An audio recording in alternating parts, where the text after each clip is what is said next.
Kingi Amason Jeffa.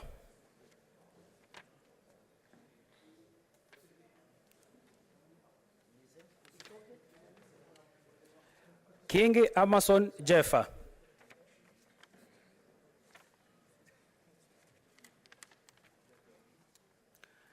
Kingi Amason Jeffa.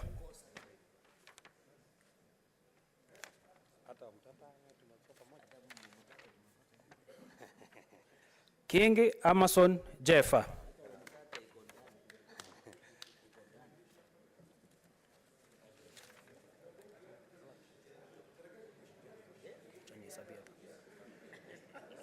Kingi Amason Jeffa.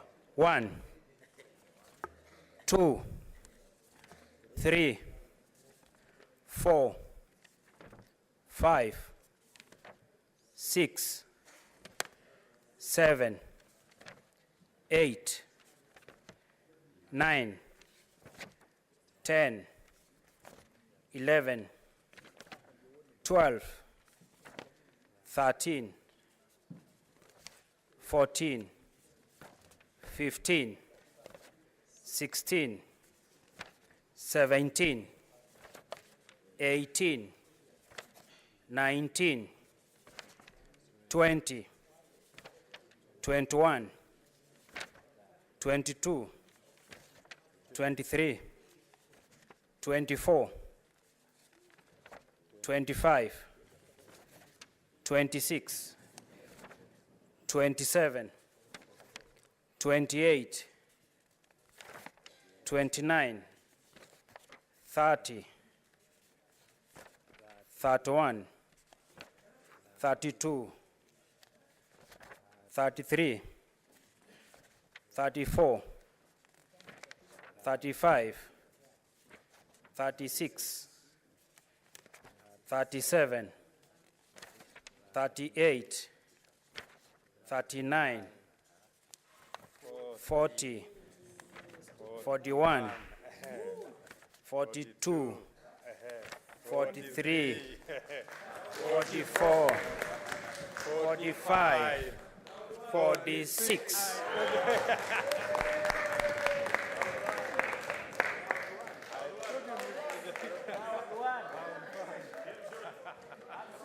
Absolute majority.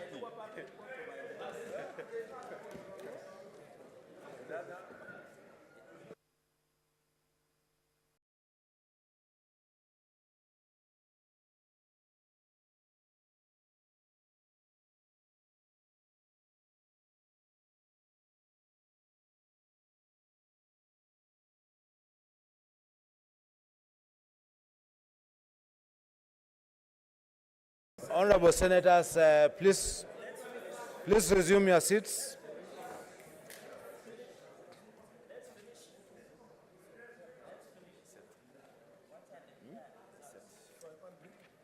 No.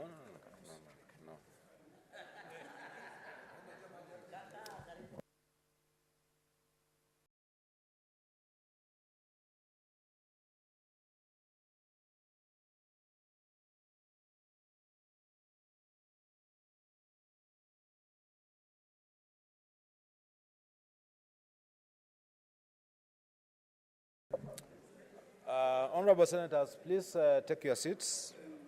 Please take your seats. Honorable Senators, let's take your seats.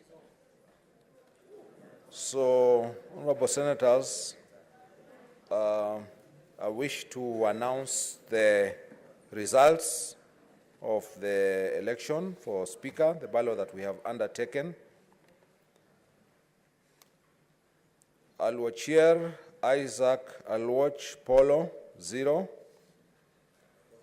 George Bush, 0.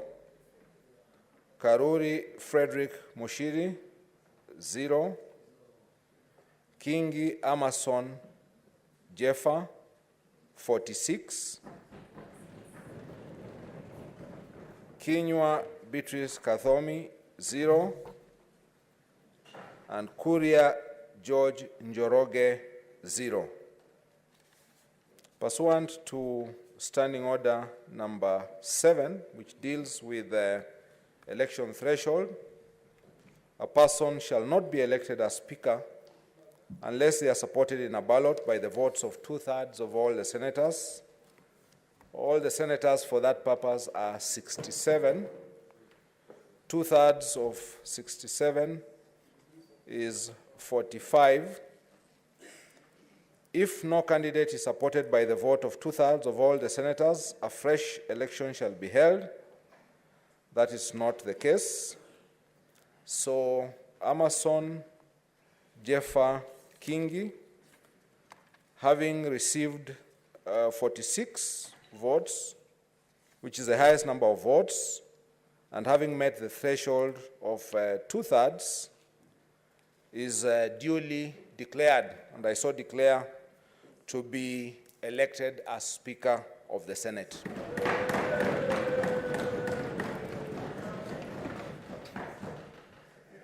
And before we go to the swearing in, and the rules require that upon the conclusion of the voting, that standing order number 10 about custody of ballot papers, immediately the results are declared, which I have declared. All the ballot papers used in the election of Speaker shall be packed and sealed in the presence of the Senate. So you want to pack them and seal them in the presence of the Senate. All the ones that have been used should be sealed.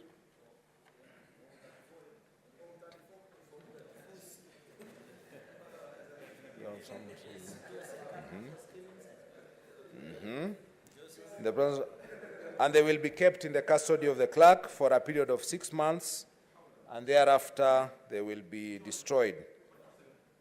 So, standing order, so taken to my office in the custody of the clerk. So, standing order number 12 now, swearing in of the Speaker. Immediately following the election of the Speaker, the clerk shall administer the oath or affirmation of office of the Speaker to the Speaker in the presence of the assembled Senate. So I will now proceed to direct that the Sergeant at Arms proceeds forth and finds the said Amason Jeffa Kingi and brings him to the chamber, whereupon we shall administer the oath to him. And the honorable senators, immediately thereafter, the Speaker will take the chair, the duly elected Speaker will take the chair, and the clerk will resume his place at the table as clerk.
Thank you.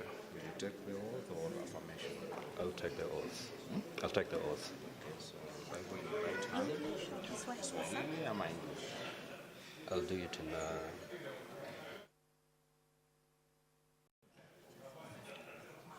Let me do it in Swahili. Let me do it in Swahili.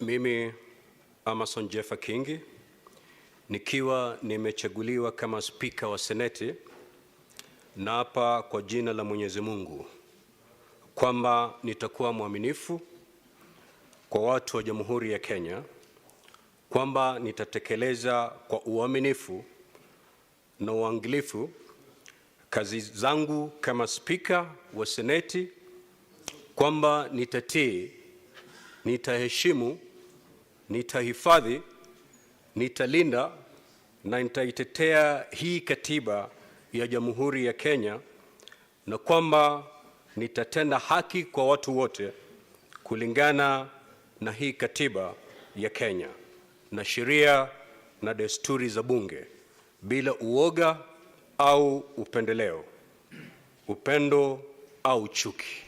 Ewe Mwenyezi Mungu nisaidie. Thank you. Thank you. Kuja upande wa pili, tia sahihi.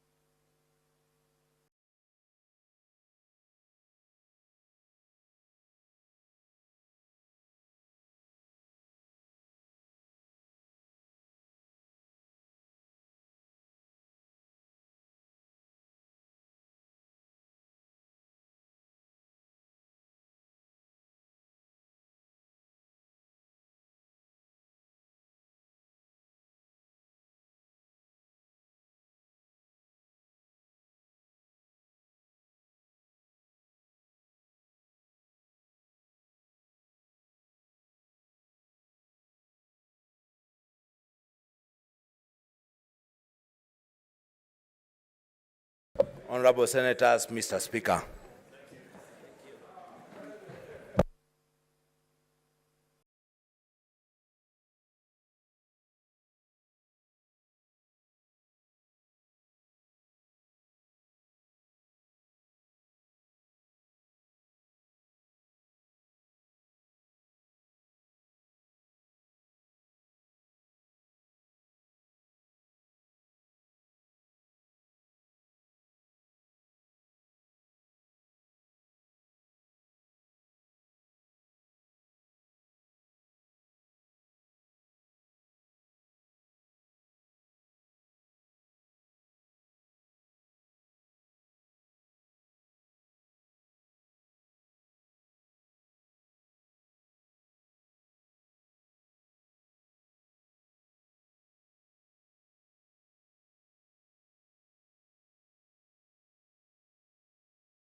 Honorable Senators,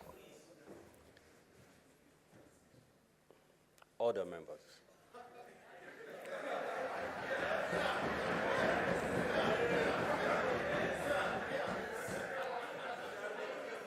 Honorable Senators, distinguished guests, ladies and gentlemen, I'm profoundly humbled and overwhelmed by the great honor and privilege you have bestowed upon me by electing me as your Speaker of the 4th Senate and the 13th Parliament of the Republic of Kenya.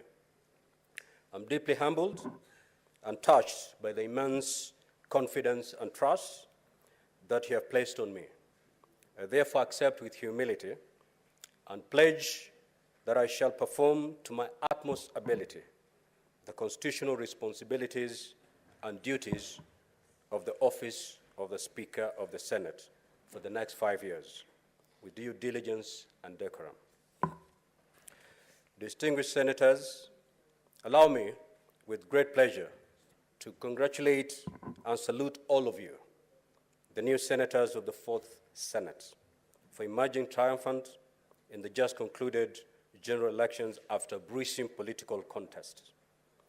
Your election to the high office of senator of your various counties and constituencies is a demonstration of the faith and confidence that the electorate have in your capabilities to serve, transform, and improve their welfare and well-being.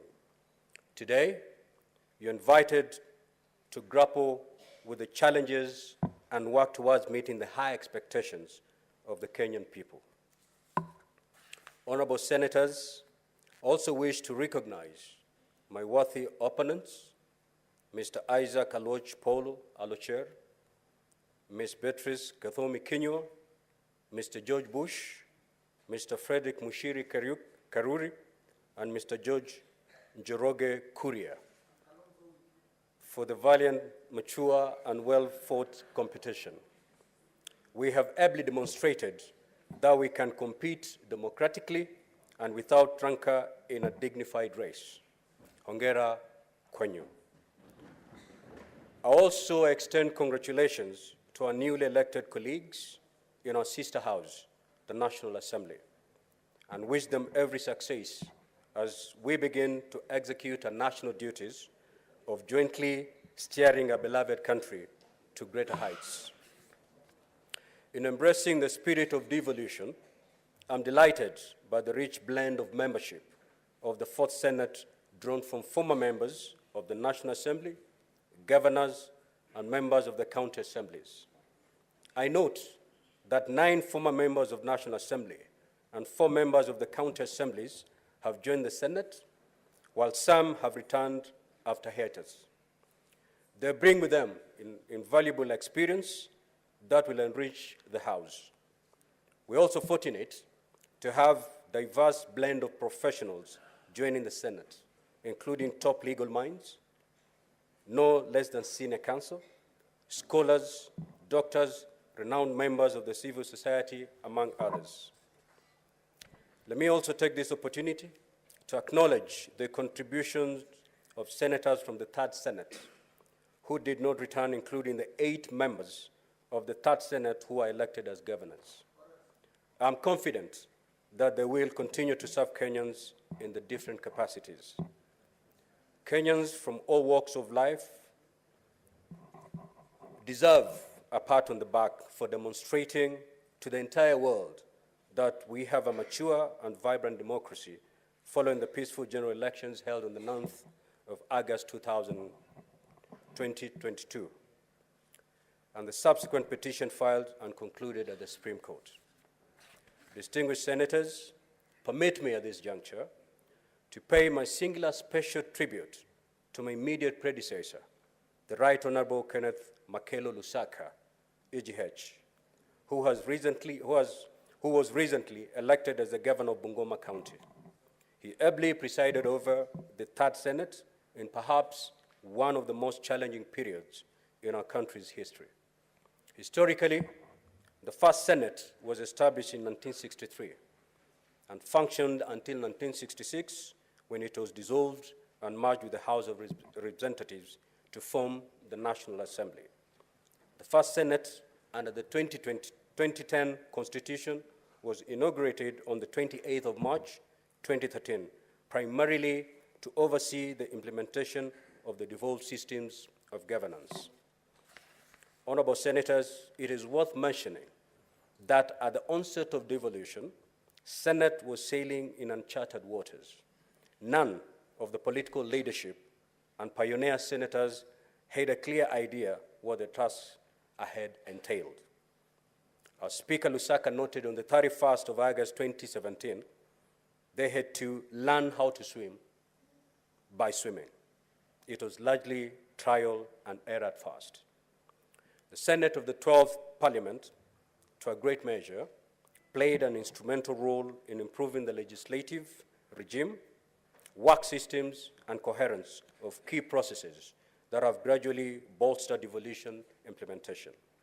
My predecessors and the leadership teams, guided by unit of purpose and the will to actualize devolution, initiated work systems, spearheaded a series of retreats, workshops, and seminars that rapidly crafted the framework of transiting and administering Senate in the 11th and the 12th parliaments.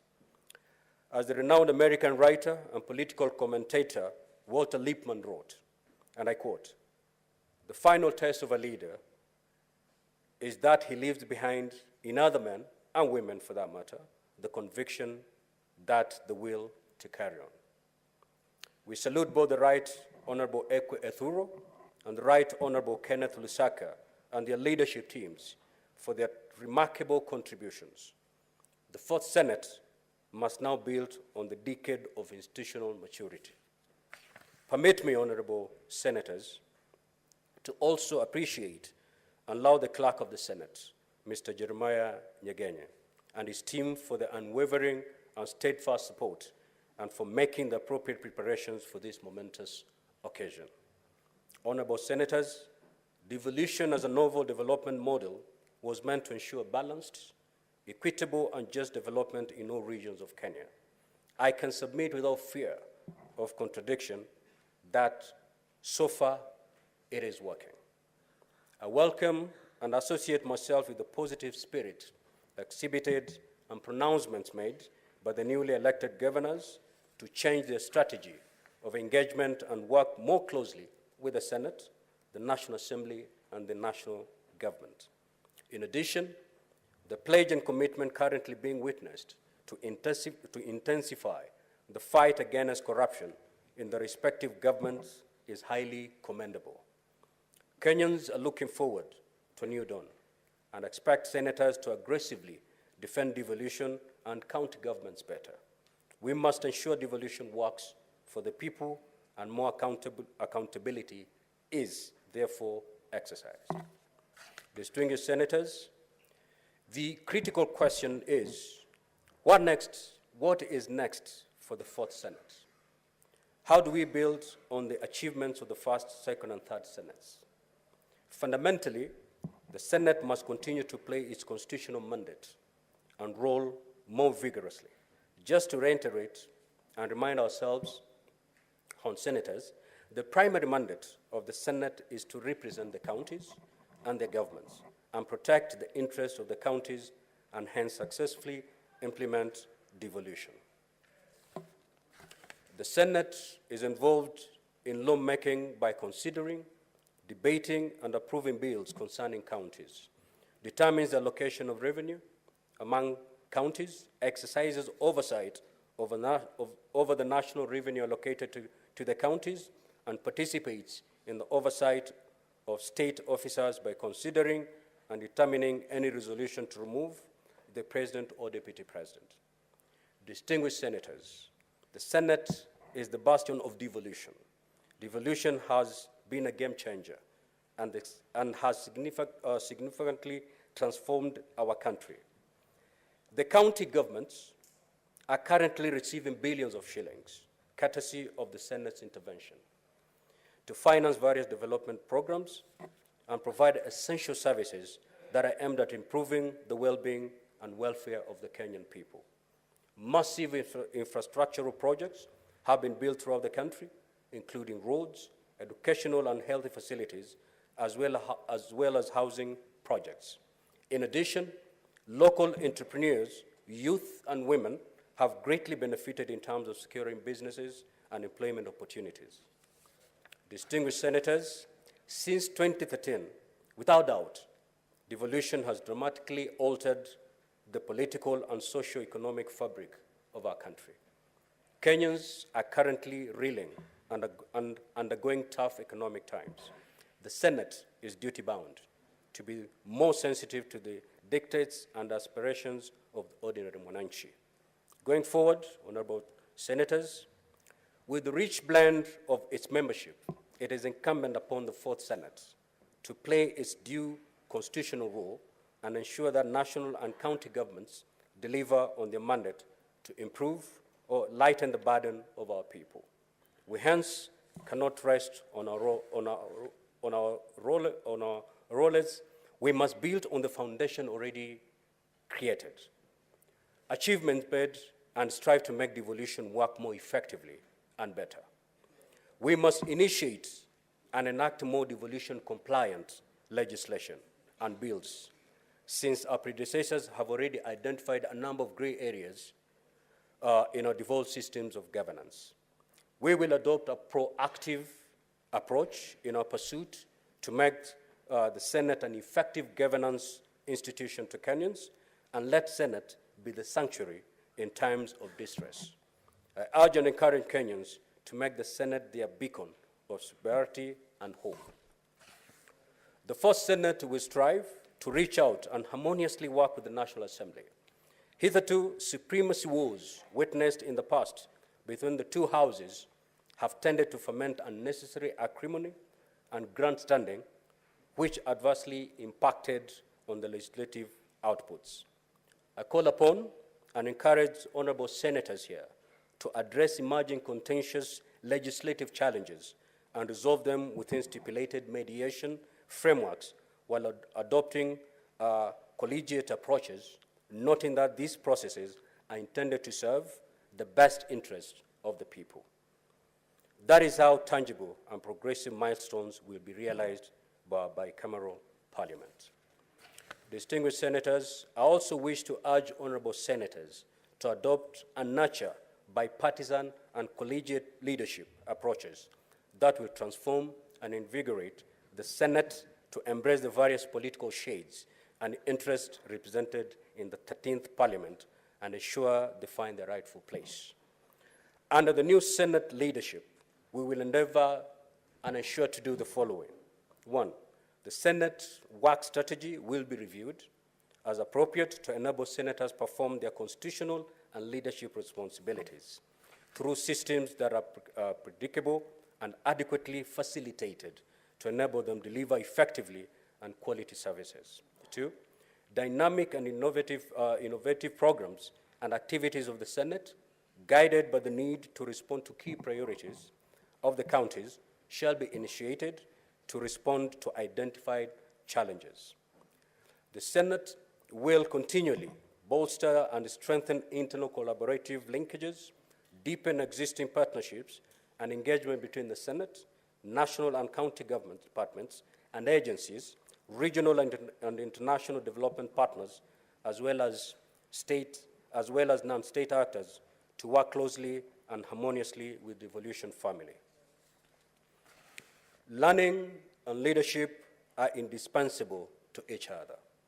We will ensure continuous capacity development and empowerment of senators and their secretariats so that they can constantly update their skills and expertise and ensure they acquire requisite parliamentary exposure to enable them handle complex and new frontiers of legislative and public affairs. The Senate will endeavor to be responsive to emergent situations and reignite the manner in which traditional legislative services and relations with our various stakeholders and counties are offered. Honorable senators, elections come and go. We have concluded the electoral phase and must now proceed to the critical transitional and development phases. After the delicate ballet dance of politics, we have to overcome and begin to heal from our challenges born out of these divisive political alignments. I urge and call upon our people to refocus, embrace unity, and move forward. No Kenyan should feel left out. It is now time to put behind us political rivalries, roll out our sleeves, and together focus on building the new Kenya that we all desire.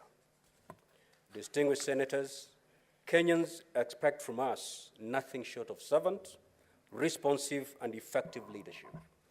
Let us aspire to be forthright in the performance of our legislative functions, especially in undertaking oversight roles, so that the citizenry can build trust, find refuge, and solace in the Senate of the Republic of Kenya. We should neither entertain nor accept any discourse that will divide or polarize Kenyans. Honorable Senators, as I conclude, I wish to undertake that under my stewardship, my commitment to you, Honorable Senators, and the people we represent, is to be a faithful and impartial servant, ready to discharge my diverse roles and responsibilities with due diligence and in accordance with the Constitution of Kenya and Senate standing orders. Finally, to quote the former United States President, John F. Kennedy, ask not what your country can do for you. Ask what you can do for your country. We have a collective, solemn, and patriotic duty and responsibility to rally fellow leaders and Kenyans to put the interests of our country first and move it to the next level of development and prosperity. On my part, I shall respect and uphold the rule of law, legality, and nurture the culture of constitutionalism. And I shall protect, defend the Constitution of the Republic of Kenya, and always safeguard the mandate and role of the Senate. Honorable Senators, I welcome you all to join me as we embark on this journey together. I thank you. May God bless this Senate, and may God bless our country. Thank you so much. Next order, please. Point of order, Mr. Speaker. Point of order.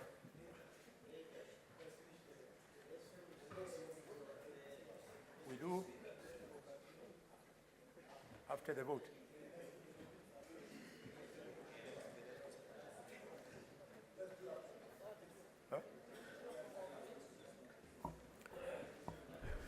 Yes, the Senator of Kakamega. What's your point of order? Thank you, Mr. Speaker. Mr. Speaker, you'll pardon me. I wanted to make a small acknowledgement for what has just happened, but we have agreed collectively that it can wait until after the second order of electing the Deputy Speaker. Thank you, Mr. Speaker.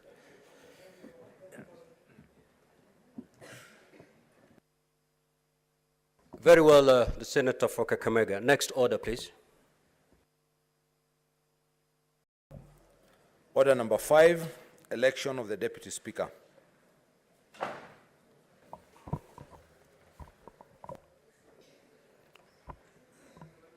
Honorable Senators, Standing Order number 13 provides that as soon as practicable, after the election of a Speaker following a general election, a Deputy Speaker shall be elected.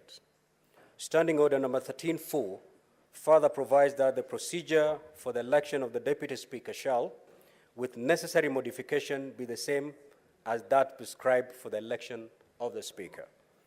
A number of activities were required for the election of the Deputy Speaker before this sitting.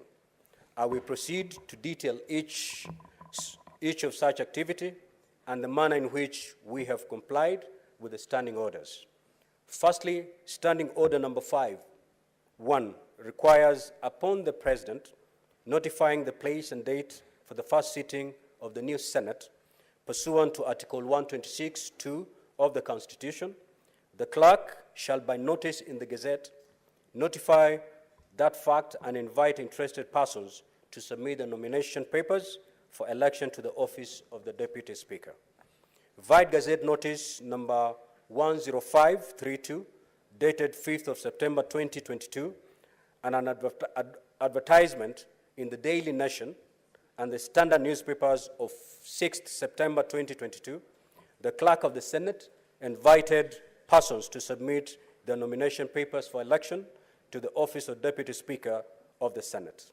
Secondly, Standing Order number 5.4 requires that the clerk shall maintain a register in which shall be shown the date and time when each candidate's nomination papers were received, and shall ascertain that every such candidate for election to the office of Deputy Speaker is qualified to be elected as such under Article 106 of the Constitution. Honorable Senators, for the position of Deputy of the Senate, the following candidates were validly nominated as at the close of the nomination period. 1, Mazayo Stewart Shadrach Mochiru. Identification number 1059777. 2, Murungi Kathuri. Identification number 11544617. Standing order number 61, as read together with standing order 13.4, provides that the election of the Deputy Speaker shall be by secret ballot. I now direct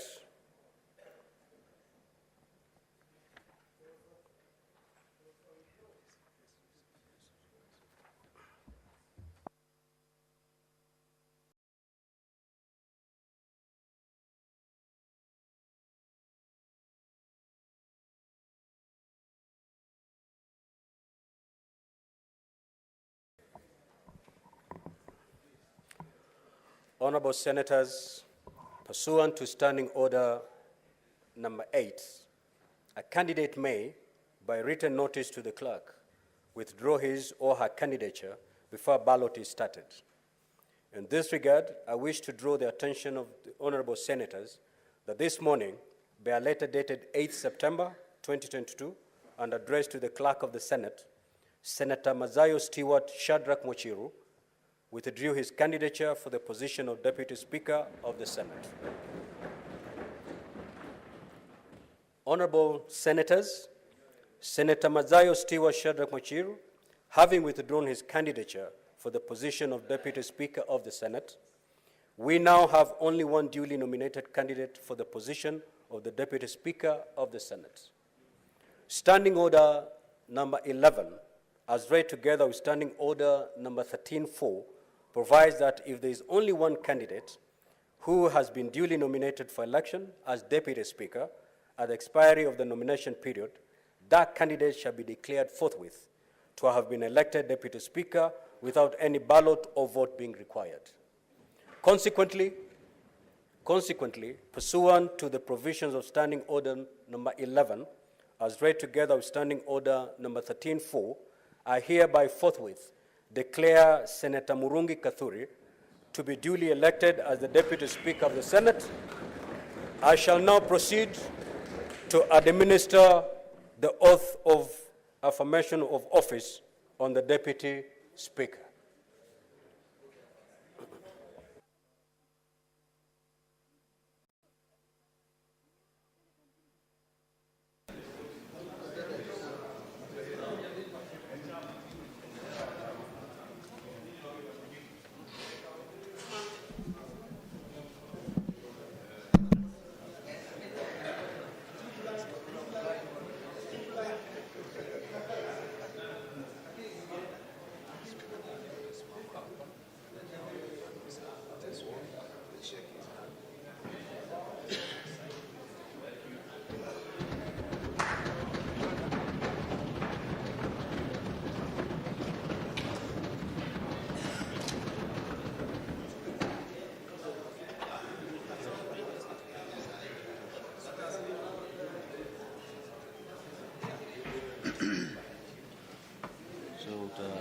Tuombe Kiswahili. Biblia. Tuongee Kiswahili leo.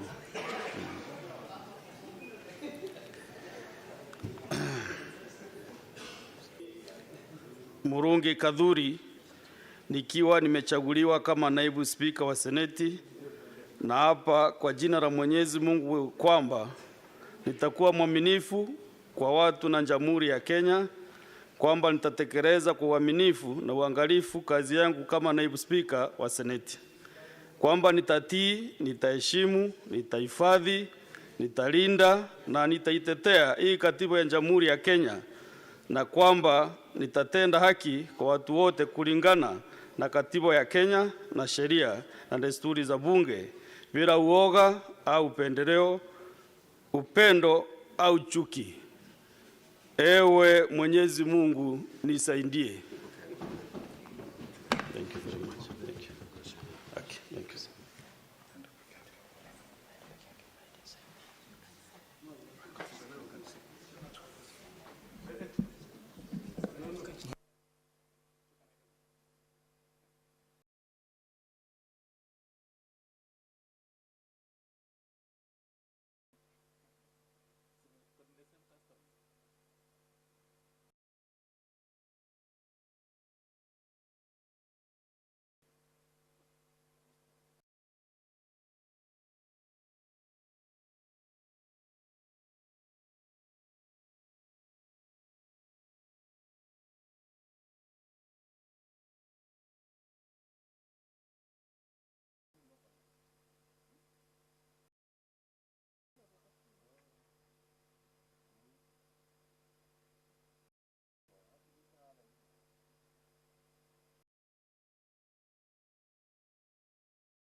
Order, honorable senators.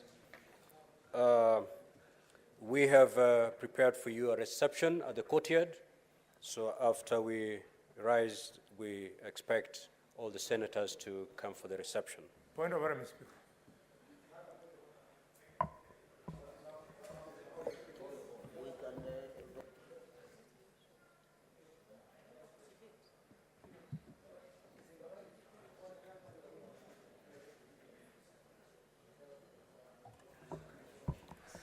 Yes, the senator for Kakamega, please. Thank you, Mr. Speaker. Mr. Speaker, this is a very important day. We are actually writing the history of this nation. And therefore, I request that you allow us at least 1.5 minutes, those who wish to congratulate you, to do so. And if you so permit, allow me, Mr. Speaker, to congratulate you for winning this position. Mr. Speaker, my colleagues here have voted for you, maybe because of the good campaign you did. You recall what we went through. But myself, I voted you for that and 2 more reasons. The first one, Mr. Speaker, is that I know that you believe in Parliament. At Public Accounts and Investment Committee, Mr. Speaker, I visited your county and visited many other counties, and you are the first governor to build a debating chamber, modern chamber for MCS. I saw that as a commitment to a leader who believes in the role of lawmaking. For this, I voted for you, Mr. Speaker. Mr. Speaker, also, you touched me. I believe in family, and the beginning of family is children. Again, when I visited your county, I saw the kind of infrastructure that you had put in place for early childhood development in education, and I thought you are truly a leader. I congratulate you, and at the same time, I also want to remember the clerk. The clerk has led us very well this morning. There were futile attempts to scuttle this process, but we have succeeded. And because I said history was being made, there was another form of history that was made this morning, Mr. Speaker, that some of your opponents who are actually going to challenge you had one of them, he collected papers both to run for Senate and run for the National Assembly, which was very well. Then he announced that he was going to run, Mr. Speaker, to be the Speaker of the National Assembly. Then he changed his mind and said he was going to run for the position of Speaker of the Senate. Mr. Speaker, Honorable but I'm on a point of order. Senator for Kakamega, please confine yourself to the congratulatory message you want to deliver. Mr. Speaker, I was building my congratulations, but because my brother Justice thinks that he knows where I'm going, I'll allow him that latitude. But at the end of the day, conclude by saying, Kenyans, we must take institutions seriously. If indeed we are taking institutions seriously, the merry-go-round, the go-round that we have seen this morning was not necessary. Is every minute spent here is spending public funds. I want to appeal to my brothers on the other side that please let us give this institution the seriousness it deserves. And I believe, Mr. Speaker, when I scan around, you will allow me to brag a little bit, that I know you very well.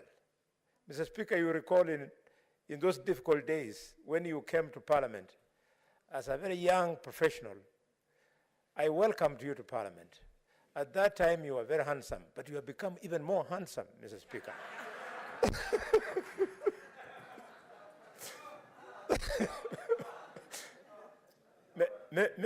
Mr. Speaker, I am confident that because you have become older, you're wiser, let us lead this Republic of Kenya so that devolution works. We don't want to demand that we are the senior house. We want to prove that we are the senior house by teaching the lower house how jobs are done in Parliament. Thank you, Mr. Speaker. Thank you. Honorable Senators, let us take at least a minute so that we give time to others who would wish, or 2 minutes, at least 2 minutes, so that we can have as many as possible to also deliver their message. On this other side, the Senator for Kilifi County.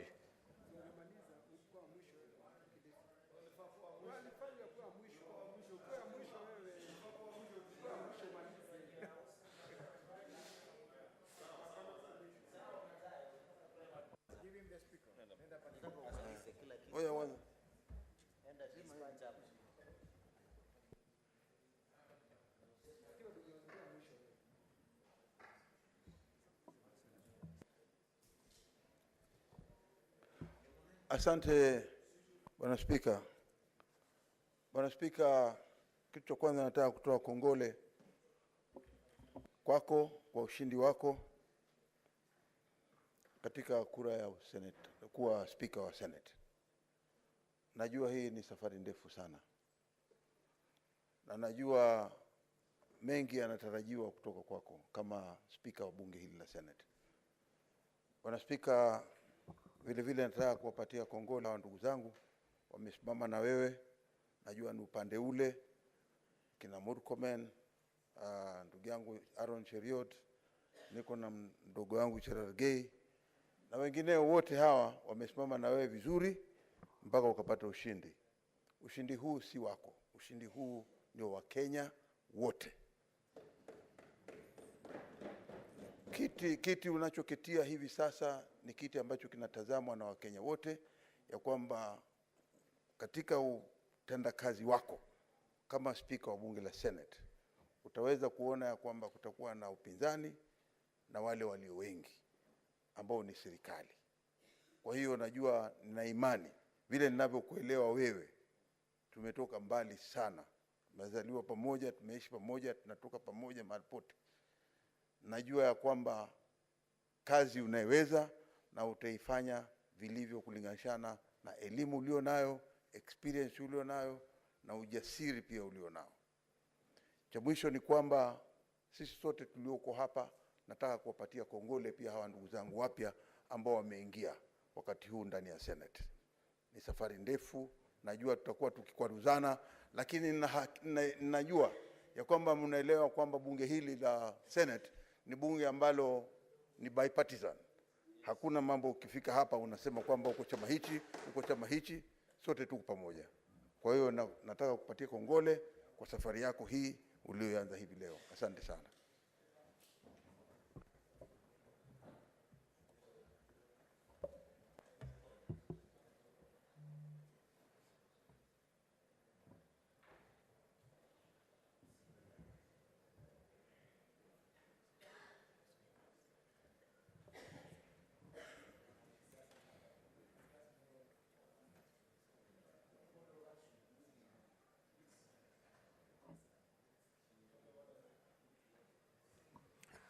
Senator Murkomen.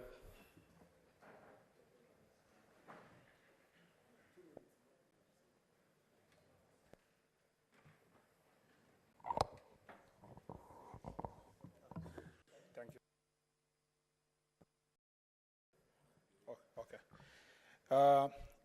Thank you, Mr. Speaker.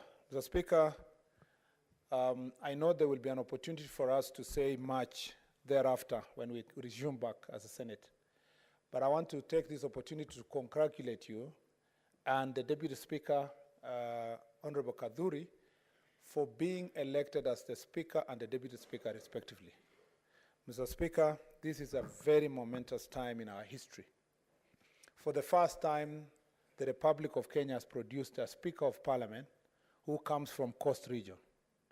And Mr. Speaker, for the first time, we have an opportunity to demonstrate that the entire country, through the leadership of Kenya Kwanza team, has a face of Kenya, and a proper face of Kenya.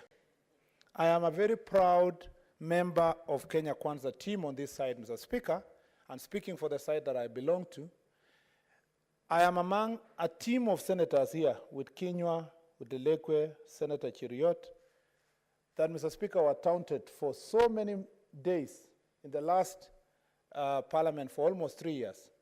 Every time a vote was taken here, and Cherargei is here also, we were always reminded that, where are your numbers? I am so happy, Mr. Speaker, that our numbers have counted today. I am also very happy, Mr. Speaker, that we have a new dawn in this republic with a new president, President William Samoei Ruto. And I'm really amazed I'm using the word president, because it was not feasible in the eyes of men a few months ago. President William Samoei Ruto is a deep believer on matters devolution. Mr. Speaker, we've had a fight for a long time, supremacist battle for 10 years between this chamber and the lower house, Mr. Speaker. But with your election, and I believe the election of your brother in the other house, I don't want to preempt, I believe with sitting down with a president who believes in devolution and the Senate, we will end this supremacy battle. And the beginning of that ending, Mr. Speaker, is for both you and your brother in the National Assembly to sit down, instruct the lawyers who went to court in National Assembly and the Senate to record a consent, Mr. Speaker, on the operation of Article 110 of the Constitution on movement of bills from both houses of Parliament. Mr. Speaker, if you allow me just 1 minute, because that's extremely important as a former leader in this House. Mr. Speaker, that will be, and in fact, because I am privy to some conversation you have already had with the President and your brother who is garnering for position National Assembly. If that can be done by next week, it will be a quick win on matters of devolution and the stature of the House of Senate in this republic. Mr. Speaker, for far too long, this House has always prayed that they have a leadership that believes in strengthening devolution and protecting the functions of senators. There is a pending miscellaneous bill in this, Mr. Speaker. There is a pending, Mr. Speaker, bill in this House, for both houses, that deals with oversight responsibilities of this House. Again, will be a quick win that will make this Senate a strong Senate. If these things can be achieved in the next 2-3 weeks, we will have achieved, Mr. Speaker, something far much more than what we achieved in the last 10 years. Because the last 10 years have been years of fighting, Mr. Speaker, for the strength and supremacies and the strengthening of this House. I believe through you and with the Kenya Kwanza team and the leadership of President William Ruto, this House will bring back honor and will be a house of honor. The last thing, Mr. Speaker, 98% of the time in this House, both houses, we do things bipartisan. It is rare that we will disagree, because devolution in Elgeyo Marakwet is devolution in Kilifi. And I believe that through your leadership and your negotiating skills, both as a lawyer and as a person who has led county for 10 years, you will lead this House to demonstrate nationalism and patriotism, Mr. Speaker, and to make sure that all the time we use consensus to agree on the things we are going to do in this House. You are the best choice. There is no accident. You've been elected by these men and women, but also God has permitted you to lead, because it's the right time for you to lead this Senate. Thank you, Mr. Speaker. Senator Soipan.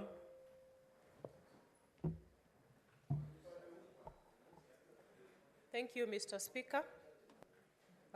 Allow me to take this opportunity to give my hearty congratulations to yourself and the Honorable Kaduri, who has been duly elected as the Deputy Speaker of this House. And I must say at the very onset that for me, coming from across from the other house, today, and I'm sure even Honorable Kaduri, is a day when we are going through a Damascus moment. Because I just realized that indeed this is the upper house. for the longest time that I am serving my third term, and so is Honorable Kaduri.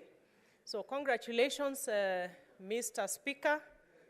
I know and I believe, as my vote went to you, that as a former two-term governor, that you are very best placed to take the business that is transacted in this house to the next level, and also to afford the House of Senate, and indeed matters devolution, the seriousness and the commitment that the matters devolution deserve in this country. And your election and that of the Deputy Speaker comes at an opportune time, Honorable Speaker, when we have a president who is fully committed, fully bought into supporting devolution in this country. I congratulate you, and as we go forward, we shall have many more things to say, and you have our full support, and together with your Deputy Speaker, to be able to steer this House, and indeed Kenya, because this is a proud day for the people of the Coast region, the people of Meru County, and indeed Kenyans at large, because this is a moment where we shall witness the face of Kenya, of competent Kenyans in the legislative space of this country, and indeed in all other spheres of leadership. Thank you, Mr. Speaker. Senator Faki.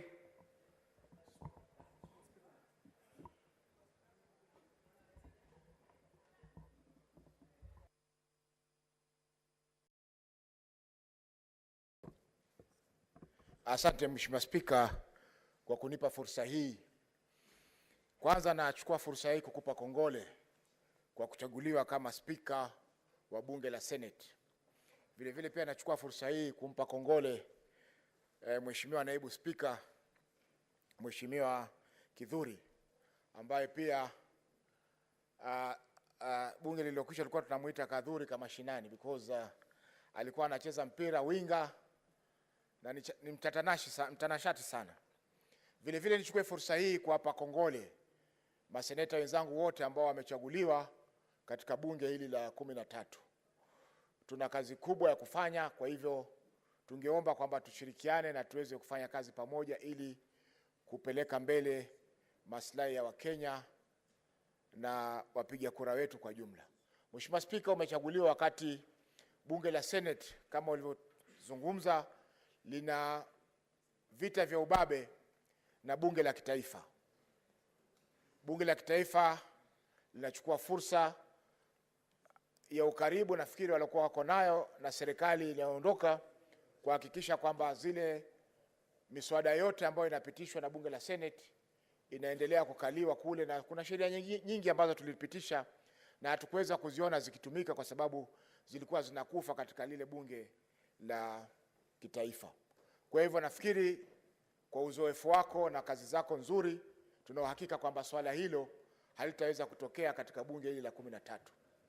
Vile vile Mheshimiwa Spika, nimekusikia ukigusia katika hotuba yako kwamba utahakikisha kwamba maseneta wamewezeshwa ili kuweza kufanya kazi zao za usimamizi. Mheshimiwa Spika, hiyo ni shida kubwa ambayo tumekuwa nayo, na vile vile pia tutaomba iweze kurekebishwa ili tuone kwamba kazi zetu zinafanyika na tunaona kwamba matunda ya devolution au matunda ya ugatuzi yanafikia wananchi katika nchi yetu ya Kenya. Mheshimiwa Spika, pia bila ya kusahau, ningependa pia kumpa kongole Mheshimiwa Miraji, ambaye Miraji ni mtoto wa dadangu, na nimefurahi kwamba pia ameweza kuingia katika bunge la Senate, na namhakikishia kwamba tutaweza kumshika mkono katika bunge hili pamoja na wale wabunge wote wengine wageni, ili tuhakikishe kwamba wanaweza kutekeleza majukumu yao bila ya matatizo na wanakuwa ni wenye kusaidia bunge hili kuweza kufikia malengo yake. Asante Mheshimiwa Spika kwa kunipa fursa hii.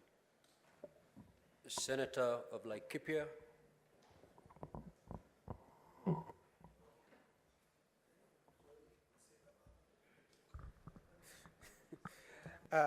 Asante sana Bwana Spika. Nataka kuchukua fursa hii kukupongeza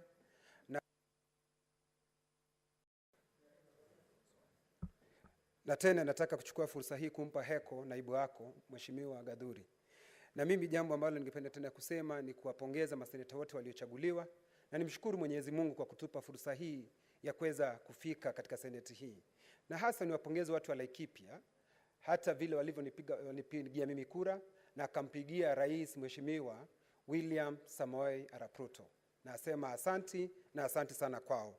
Bwana Spika, mimi nataka kusema na kupongeza na nilipokuwa nikipiga kura yangu nilijiuliza maswali matatu na yote yalipata ndio, kwa sababu jambo la kwanza nilitaka seneta aliyebombea katika kazi ya gatuzi zetu. Wewe nikajua ni mmoja uliobombea kabisa. Swali la pili nilijiuliza ni ya kwamba ni seneta ambaye ataelewa mambo ya serikali kuu. Nikakumbuka vizuri dhahiri shahiri ya kwamba wewe ulikuwa waziri. Nikajua hapo tena umepata ndipo. Swali la tatu ambalo nilijiuliza ni mtu ni mtenda kazi. Tena vile ambavyo atachangia katika Kiswahili, kwa sababu mimi napenda kuongea Kiswahili katika seneti yetu. Nikajiuliza yule ambaye seneta atafanya Kiswahili chetu, Kiswahili kitukuke, na alafu tuende katika upeo wa pili ama upeo wa juu zaidi.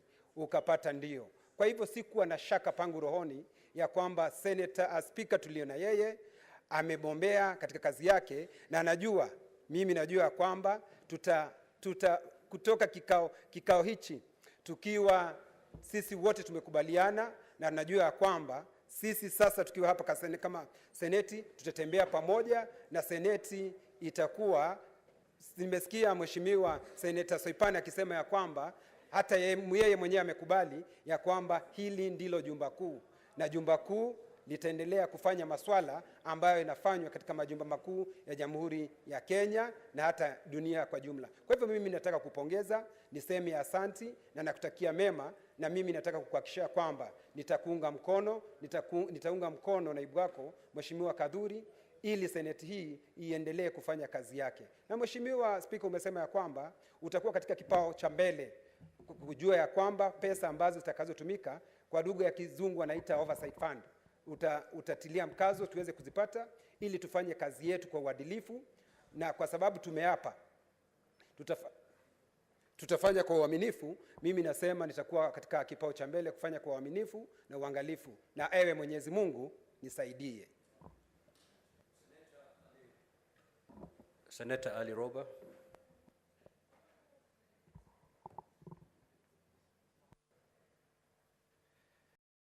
Thank you very much, Mr. Speaker. And considering this is my maiden speech, I would like to take this opportunity to congratulate you together with the Deputy Speaker that has been elected.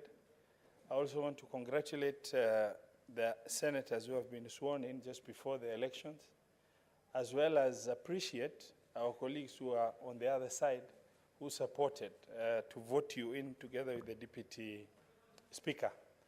Mr. Speaker, having worked with you for the last 10 years in devolution as pioneer governors, there has never been a better time to expect renewed devolution support from the Senate.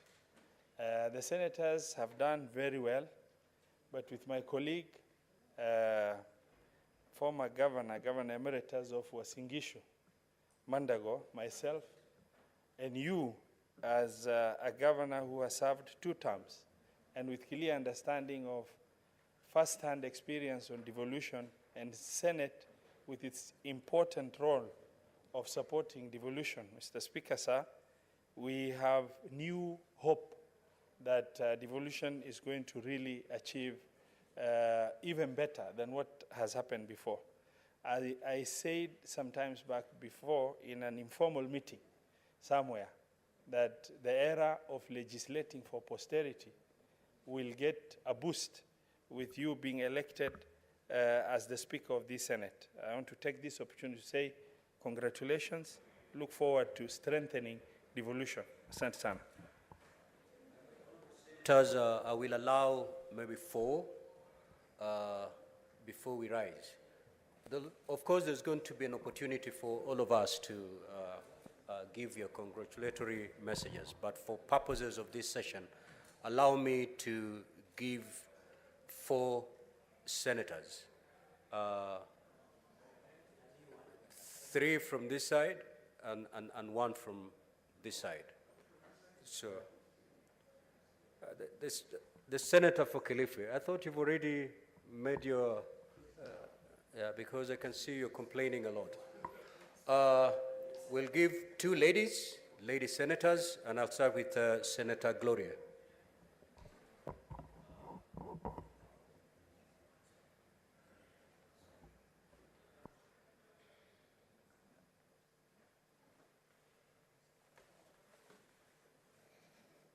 Mr. Speaker, I want to take this opportunity to congratulate you and to congratulate our Deputy Speaker as well.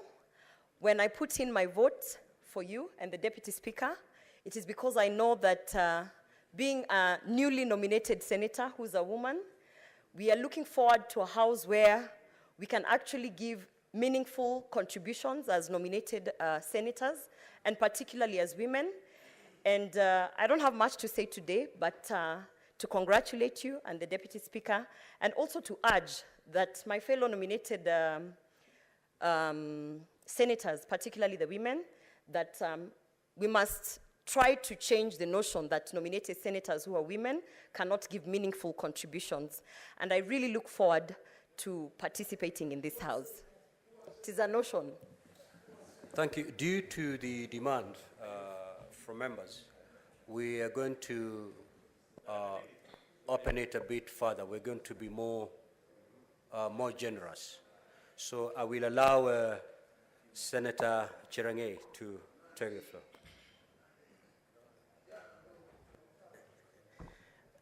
Thank you, Mr. Speaker, sir.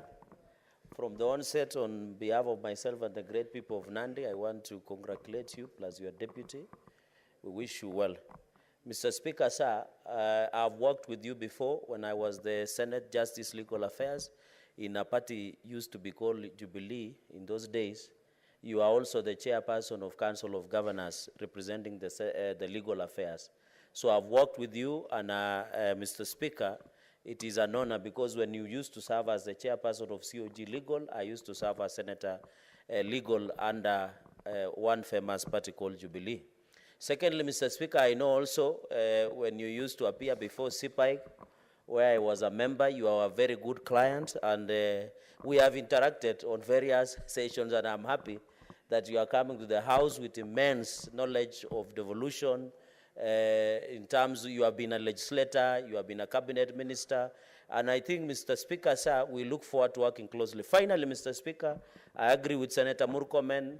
I was the chair who drafted the pleadings, and he was our able majority leader, and I hope he remains so, where we work, led by the former speaker from here to Milimani High Court, Mr. Speaker, because of 24 legislations that were non-concurrent by the lower house, Mr. Speaker. I hope with the election of our brother, the lower house, and yourself, you can come at a concurrent point so that we can proceed.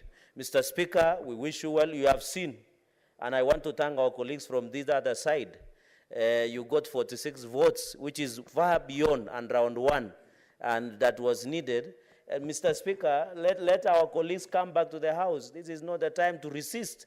I want to appeal to our colleagues wherever they are. Let them come back. We need to build this nation through bottom-up, Mr. Speaker, through our able President, Dr. William Ruto, and the Kenya Kwanza. And I want to thank your Senator, Stuart Madzayo.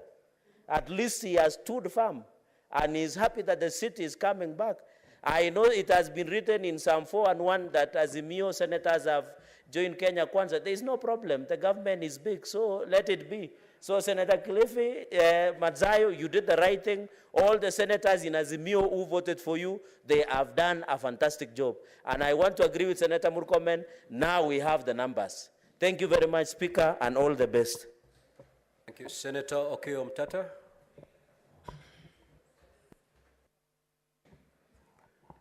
Mr. Speaker, I rise to thank you and congratulate you for your election and the election of your able deputy, who we had a chat yesterday, and also to congratulate all senators who have been elected to this house or nominated to this house. Mine is to wish you well and to pray that the Almighty God grants you the grace to steer this house, knowing that you are the Speaker of the Senate of the Republic of Kenya, not a speaker of any faction. Secondly, I'll pray that when you settle down, you try to work for a balance of arms in the Parliamentary Service Commission. The Senate has been elbowed out. If you look at the composition and the functions that the Senate or members of the Senate should perform in the Parliamentary Service Commission are not being performed. The National Assembly seems to have grabbed everything. So I'll be praying that going forward, that how the Parliamentary Service Commission should have proper representation from the Senate so that the issues of the Senate can be taken on board. Finally, I thank you for the invitation you have given us to work as a team. And I'll pray that we'll be able to work as a team. I remained behind and voted, but since nobody voted against you, therefore it's obvious that I voted for you.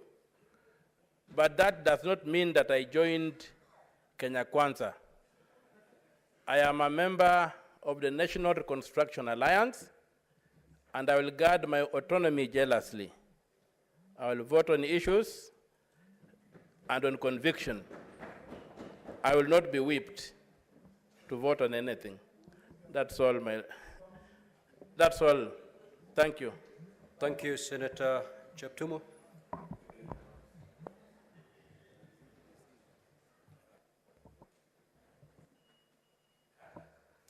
Thank you, Mr. Speaker. Let me start by first congratulating you for your election as our Speaker. Mr. Speaker, in 2007, we were together with you in this very chamber during the Grand Coalition government. And we served also with you in the cabinet. And thereafter, you served 2 terms as a governor. You are a member of the legal profession. And I think I will be clear to say that this House is indeed lucky to have you as our Speaker. Not because of any reason, Mr. Speaker, but because I know, and having had sessions to work with you, I am confident that this House will benefit from your experience and your leadership, together with my colleague, the Deputy Speaker, whom also I was with him in the National Assembly for 2 terms. Mr. Speaker, you are also coming on board at a very critical time of our country, when we have a new government. Which government, Mr. Speaker, is clear as to how you would like to drive this country forward. There will be a number of laws, legislations to be passed by this House and the National Assembly.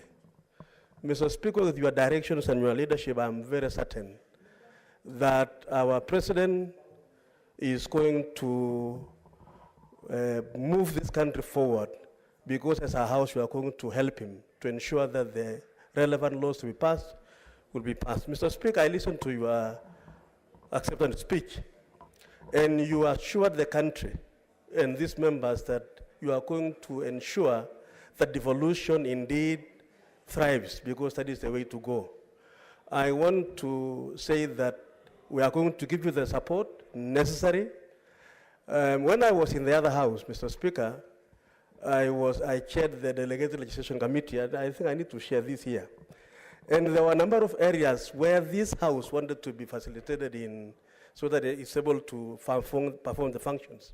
Mr. Speaker, with the new spirit of yourself and your brother, from the other side agreeing. I think the side shows these issues of competition as to which is the upper house, of course we know it is this one, and the lower house, shall be issues of the past. So that, Mr. Speaker, we pass laws, regulations, rules for posterity.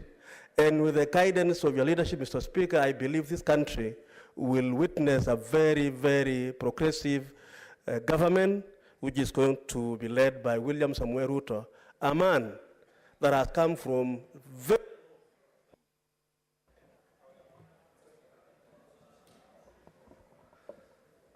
Senator Mohamed Chute.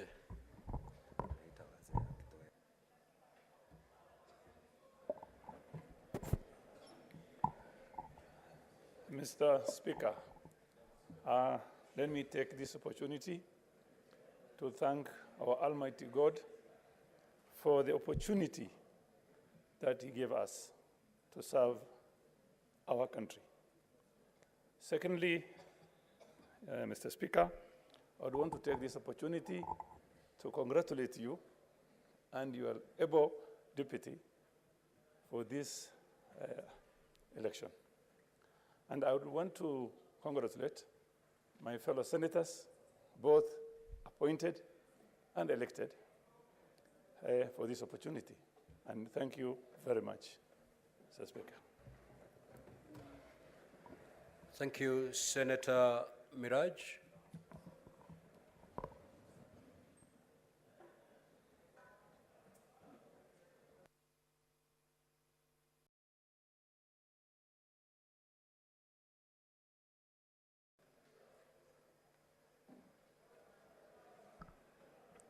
Shukran Bwana Spika, na ningependa kukushukuru kwa kunipa fursa hii dhabia ili niweze kukupongeza kwenye nafasi hii uliyoipata.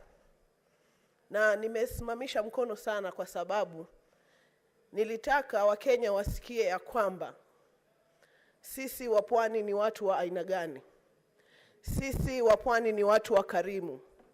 Na serikali ya William Samoei Ruto pamoja na wajumbe wote waliokupigia kura ya kwamba hii serikali tuliyoiunda ni serikali ambayo hata wachache wenye tajriba na uwezo wa kutenda kazi watapata fursa ya kuongoza katika serikali ya William Ruto. Mimi kama mtoto wa mama mboga, ambapo ahadi zetu nyingi tulipokuwa katika kampeni zetu, tuliweza kusema kwamba kura ya safari hii itakuwa kura ya malengo na maono na sio ukabila. Na wapongeza ndugu zangu kina Murkomen ambao walikuwa na idadi ya kupigia mtu ambaye angetoka upande wa bara, lakini wakatupa sisi wa Pwani nafasi kwa sababu ndugu yetu Kingi una uwezo na tajriba ya kulipeleka bunge hili.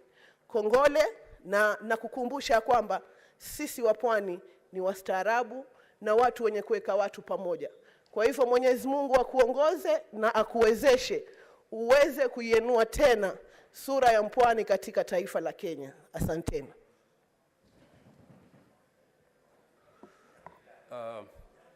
Senator Gataya.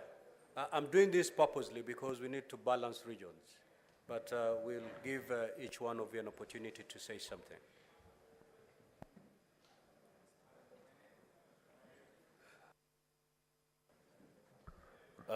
Thank you very much, Honorable Speaker.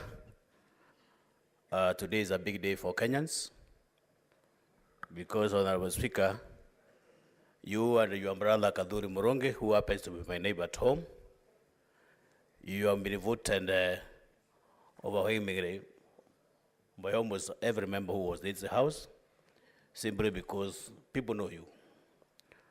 I have been an MC for 10 years, that is 2 terms. I've been following what you have been doing in Kirifi as a governor. I have seen you as a minister for East African community at one time.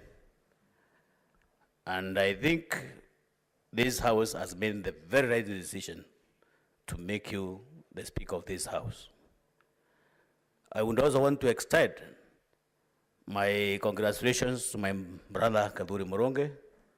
Kadhuri Muronge, we commonly call him Kadhuri Kamashinani, because Kadhuri is my neighbor who anybody would describe as very sober, very humble, and I want to assure you that you get the maximum cooperation and assistance from Kadhuri Muronge as your deputy. So, Mheshimiwa Speaker, we are so happy that today you have brought that reflection that you are a true Kenyan who has invited votes across the country. So in this regard, as a house, we promise that we shall support you and give you the maximum support throughout the journey for the 5 years that we shall be here. Thank you very much. Senator of Turkana. Thank you, Mr. Speaker, for this golden opportunity. I want to take this opportunity, Mr. Speaker, to thank the Almighty God for giving you this opportunity. Mr. Speaker, I come from the farthest corner of this nation, Turkana County. Mr. Speaker, in this county, there are so many great extreme challenges, which I know, Mr. Speaker, with your confidence and the confidence we have in you, we know we will try our level best to make sure those challenges facing the northern part of Kenya will really be resolved. Mr. Speaker, I want also to take this opportunity to thank all the senators who are elected in their respective places, areas and counties. Mr. Speaker, I also thank the Deputy Speaker, who is my friend, who have been with him for 2 terms in the National Assembly. And I want to assure him, because of the experience we had in the National Assembly, that we will support the Senate House so that we make sure it is supposed to be the upper house, not the lower house. Mr. Speaker, as I finish, I trust you and the people who I represent trust you also. Mr. Speaker, I know this Senate is just like a polling station, one polling station with 69 members. And to you to handle a polling station, it is very easy, Mr. Speaker. As senators, maybe as senators for me, I take care of over 300 polling stations. So, Mr. Speaker, I have confidence in you that, Mr. Speaker, you will take care, welfare of these senators as you take care of this welfare of these senators. We will be sure and we will have confidence that the community we represent or the citizens we represent will automatically be taken care when their senators are taken care. Mr. Speaker, I want to congratulate you and pray God to give you enough grace and wisdom to represent and to support this House. Thank you, Mr. Speaker. Senator Mandago.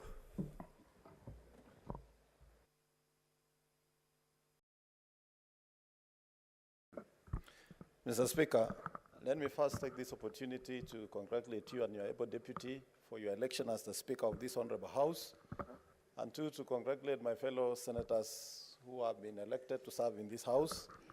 And Mr. Speaker, having served with you in the Council of Governors for 2 terms, I want to say I'm one of the honorable senators who is happy that we have members in this House, Mr. Speaker, who are in the other House and now acknowledge that this is a upper house and that indeed they erred in passing legislations that undermine devolution. I'm happy the wheel of devolution has rotated 360. We now have honorable members who have been members of the National Assembly. We have people who have been in the cabinet. We have people who have become governors. We have people who are MCAs. And we have a speaker who has he himself done 360 in terms of administration from parliament, cabinet, governor, and now the Speaker of the Senate. Mr. Speaker, we have a golden opportunity as the senators of this country to truly make devolution work by utilizing the capital we have in the goodwill of President William Ruto to support devolution. Thank you very much and congratulations, Mr. Speaker. Senator Mutinda.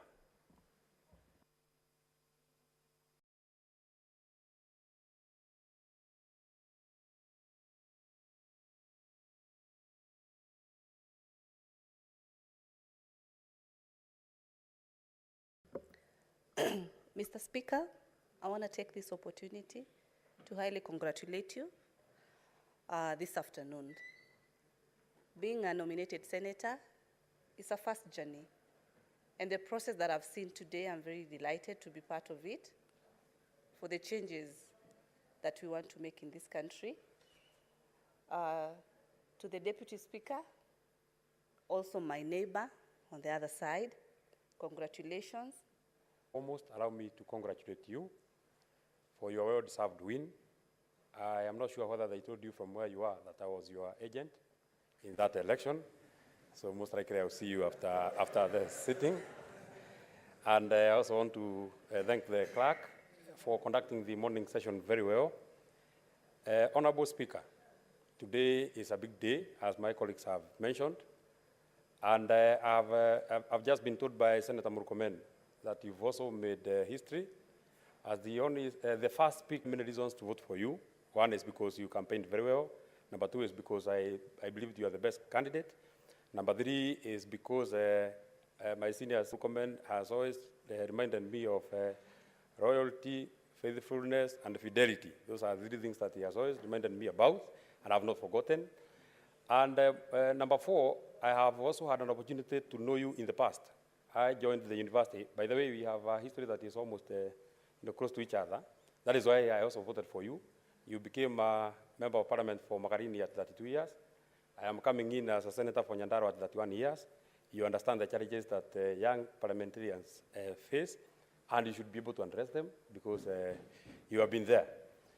I joined Pond University in 2013, and then you are a governor for Kilifi. And I was running to be a member of the Pond University Student Council. I come from a very, very, very small village called Karoboivi, and a very humble background. I didn't have anything to push me there. I came to your office. I asked you to help me. You didn't know me, and you helped me. I was asking for posters. You gave me posters, and even more than the posters. My mother is there, Janet Wanjiru, and she knows that you paid for our fees for the remaining part of the term. Thank you very much. I was reminding you the other day that when you came to ask for my vote, I was telling you that it is my time to now pay back. You didn't know me then, so I need not to know you now. I only needed to vote for you. And finally, Honorable Speaker, I would also wish to talk to my colleagues who just left this morning. It is not that they were elected by their people to walk out of the chambers of Parliament. They are supposed to be here to come and express themselves. Walking out is disdain to the people that elected them to come here. You are elected to come to the Senate, and then you leave the Senate. A big purpose of why you ran for office. You would have rather asked the others to come and represent their counties. Finally, Honorable Speaker, allow me to also, I am coming also from my lower house. I have been a big and a small man at the County Assembly of Nyandarua. I was working as the personal secretary to the Speaker of the County Assembly of Nyandarua, who is in the Speaker's gallery, James Ndegowa Home. He gave me an opportunity to serve in his office. So you not even have deficiency in your office. I have all the experience that you need from a personal secretary. I'll be able to help. Thank you very much, and congratulations from my own self and from the people of Nyandarua. Thank you, Senator Veronica Maina.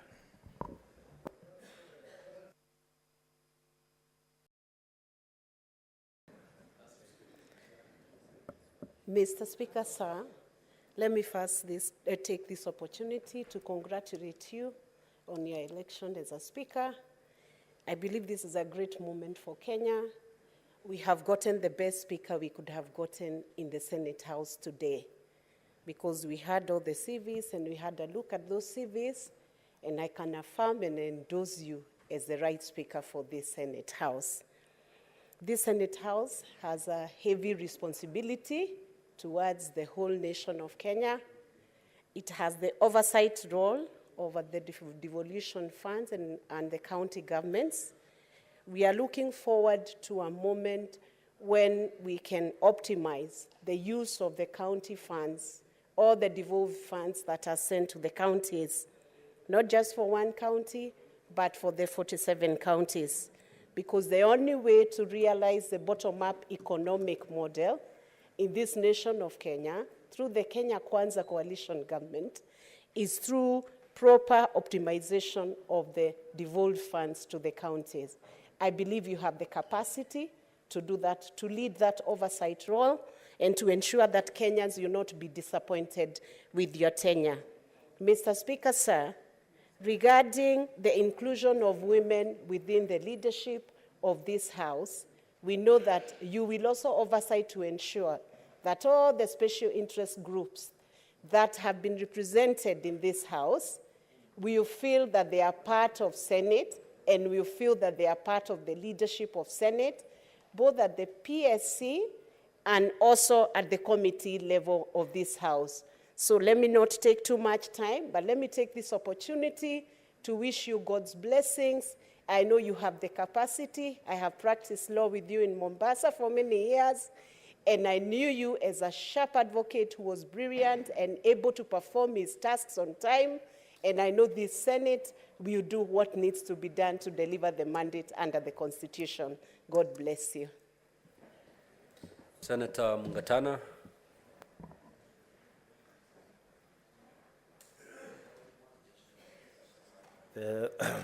Mr. Speaker, I want to join my other colleagues who have expressed their congratulations to you. From Tana River County, where we are also neighbors with where you come from in Kilifi County, we want to give our congratulations to you. Mr. Speaker, quickly I want to speak to two issues. We celebrate you that you are from the coast, and previous speakers have said you are the best choice. So it's not just about regional balance, but what the Senate is saying is that there are competent people from those far-off areas, from those areas that hitherto were not recognized. Mr. Speaker, you've made history on behalf of all of us, and we believe the country is watching the new dawn that Kenya Kwanza is bringing to this nation. My plea, before I leave this floor, Mr. Speaker, is that what Senate has communicated to the nation should be replicated in the formation of the arm of government called the executive, so that we have people, talented people from far-off areas occupying key positions in this new government. Mr. Speaker, I believe that you will deliver. I have no doubt. As I take my seat, Mr. Speaker, I want to speak to yet another issue that was raised by my colleague Omutata. Mr. Speaker, when we are talking about the newfound dawn of cooperation between the two houses, the Senate and our colleagues in the National Assembly, in the constitution of the PSC, let us not go back to what was there before. Currently, this term which is coming to an end, they had the chairman and the deputy chairman, both of them coming from the same house of the National Assembly. And yet we are there, yet we are colleagues. Mr. Speaker, in this newfound cooperation spirit between the National Assembly and the Senate, we know that by law they will take the chair. Let the deputy come from this house, Mr. Speaker. And with those few remarks, I congratulate you. Thank you. Thank you, Senator Cheriot.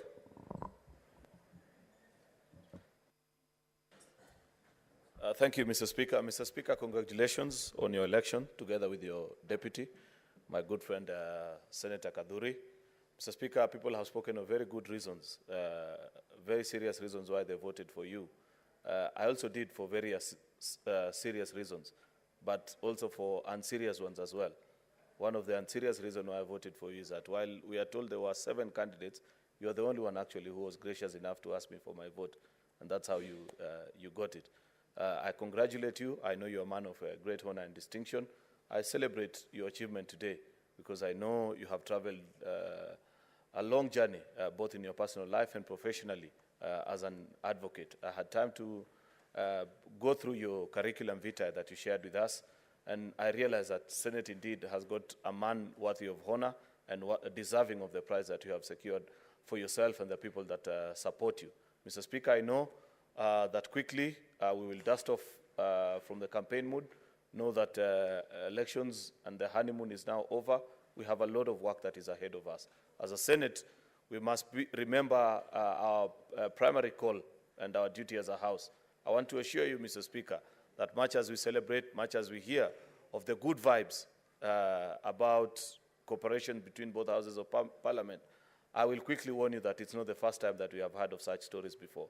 So much as we are hopeful, we will remain to be vigilant. If at any time there might be anybody who wants to threaten the course of devolution and reverse the gains that we have made as a country, you will be called upon to duty, Mr. Speaker. In fact, I will quickly add, Mr. Speaker, that sometimes there will be difficult days when that chair will be extremely hot.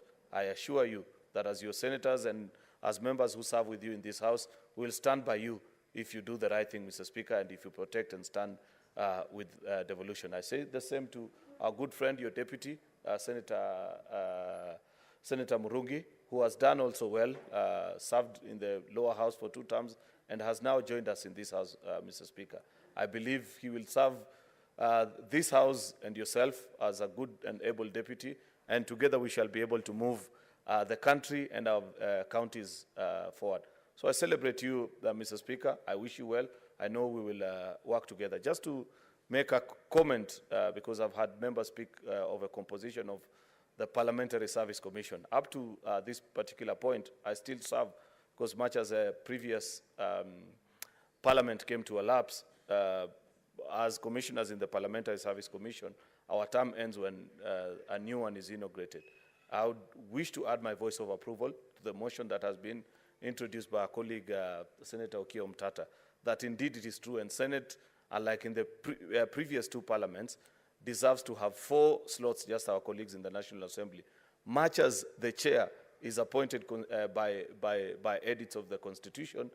On many occasions, and I say this with a lot of, with tremendous respect to the immediate former chair, former Speaker of the National Assembly, that on many occasions when issues are placed before Parliamentary Service Commission, on 99% of the time, despite being the chair of both one unitary Parliamentary Service Commission, you will find them voting with the National Assembly.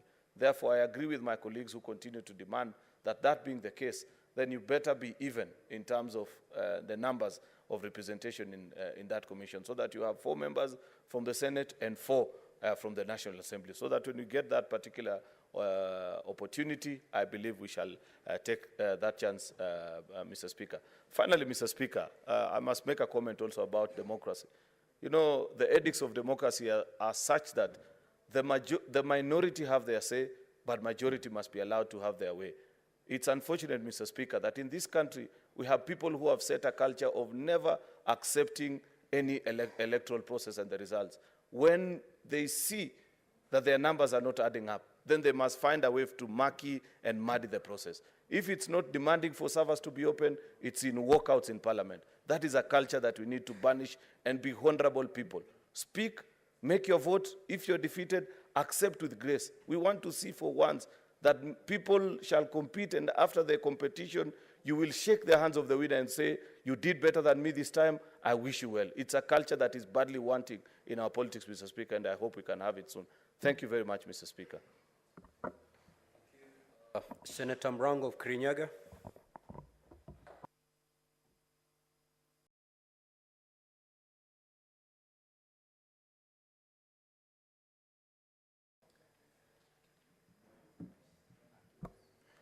Asante sana Mheshimiwa Spika kwa kunipa hii nafasi ya kusimama mbele yako na suti yangu ya manjano.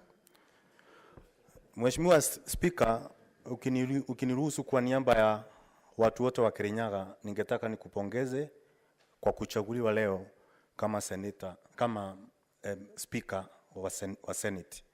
Pia ningependa kumpongeza ndugu yangu Kadhuri na maseneta wote ambao waliochaguliwa kuwa seneta katika bunge hili la kitaifa.